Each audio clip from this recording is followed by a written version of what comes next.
Hello everyone, এটা হচ্ছে আমাদের গণেশ পুজোর মিনি ব্লগ। রাত্রিবেলা পায়েস বানিয়েছিলাম চালের, বিকজ ময়ূক বলেছিল এবার ভোগ দেবে চালের পায়েস কনু দাদাকে। তারপর এনার সাথে একটু টাইম কাটালাম, বিকজ তিনি ভীষণ রেগে গেছিলেন। সকালবেলা তাড়াতাড়ি রেডি হয়ে চলে গেছিলাম ক্লাসে, বিকজ আজকে গণেশ পুজোটা আমাদের নতুন স্টুডিওতে হচ্ছে। প্রায় 2015 সাল থেকে আমরা গণেশ পুজো করি, আর এই বছরটা আমাদের কাছে খুব স্পেশাল, বিকজ এবার আমাদের নতুন ফ্লোরে পুজো হয়েছে।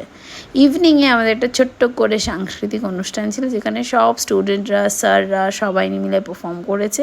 এই হচ্ছে স্যামদা, নিজে স্পেশাল পারফরমেন্স দিচ্ছে। আর এই হচ্ছে মিস্টার গাঙ্গুলি। মিস্টার গাঙ্গুলিকে ফোর্সফুলি নাচানো হয়েছে সেদিনকে।